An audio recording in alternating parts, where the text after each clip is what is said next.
All right, so today wasn't so good. Um, Not even sure what to say about it, but let's just get into it. As you can see, I only did 2 reps on my squats for today.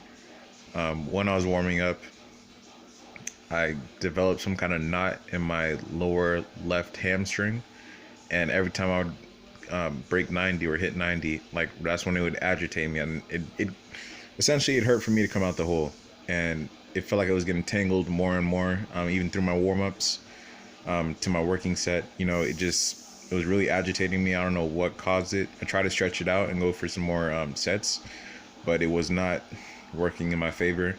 So I decided not to strain it too much. I said, let me just put the weight down. Call it quits on squats for today.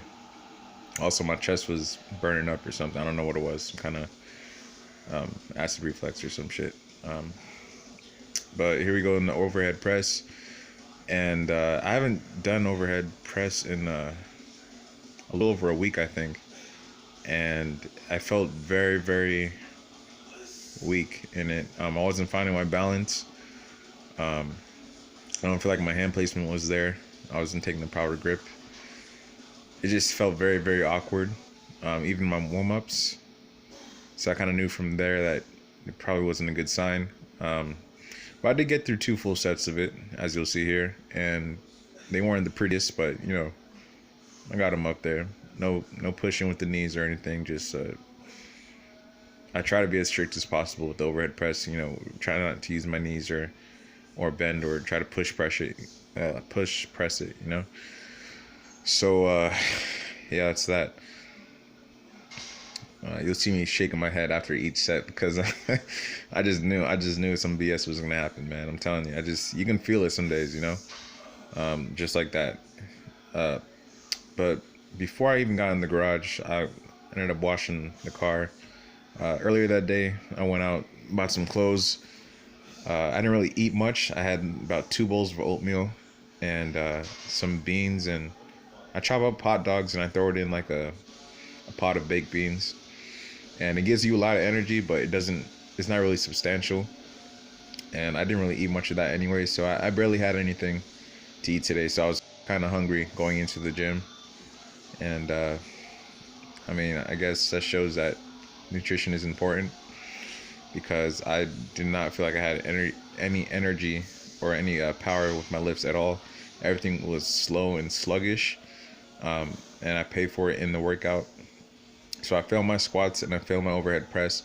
And normally whenever I do fail one of those or any of my main lifts, I do some kind of punishment or makeup work at the end of each workout. So in some of my previous videos, when I'd fail overhead press, I'd cut the weight in half at the very end of the workout.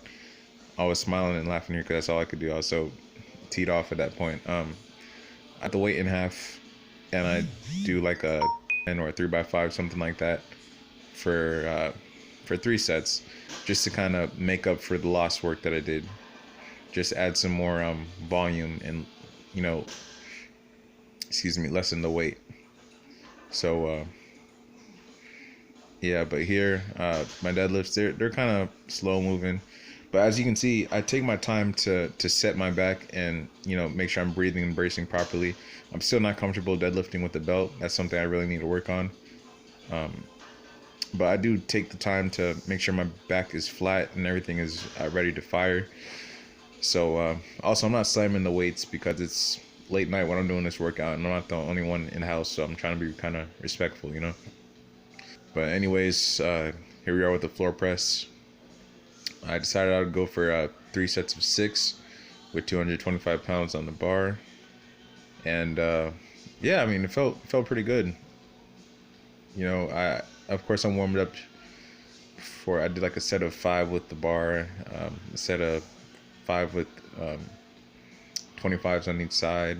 Then I did like a set of 3 with 135. Then I did 185, so on and so forth. I worked my way up to the 225, and it felt pretty good. I'm trying to find my balance, and I made it a little bit more slow coming down, just so I can pause and really get the full effect of the lift, because it's essentially like doing a pin squat, right? So you're coming down with the weight, it's stopping point, or a certain range in your lift, and you explode from there. So it's basically like a pause pin bench, you know. That's the simplest way to break it down, I guess. But as you can see, it stops, you know, about halfway through weightlifting. And if you've seen my my max video, you notice on my bench I kind of stalled a little over halfway on my max, and I did work through it. I did make the lift. So I just want to make sure I get my bench as strong as possible. I want to be able to hit 315 or 320 by the end of this year. So that's one of my goals. So that's why I always have some kind of pressing variation on my workout B days. Same with workout A. I have my weighted push-ups. But at the end here, instead of doing chin-ups, I decided to do pull-ups, and it felt very, very easy. I mean, I felt like I was barely giving any energy. I felt like I was just slightly pulling, and my whole body was just moving. I guess that's just from all the muscle development in my back from the chin-ups I do every single training day, and it felt very, very nice. So I can't complain about it. So I think on workout B days, I'll do pull-ups just to work some different muscles in the back, and then on workout A days, I'll just do chin-ups, and I'll work different muscles in the back there as well as the biceps. So yeah, man, I mean, I'm really enjoying my training. I'm really hitting new PRs every single day for the most part. But yeah, I think I might need to have to take a deload. We'll see when it comes to my Tuesday workout. If I'm 100% on Tuesday, then I know I'll fly through that 355, because that 350, my previous video felt very, very light, and I was happy with that. So we'll see how it goes. But anyways, thanks for stopping by. Feel free to like, comment, and subscribe, and I'll see you guys next time. Take care.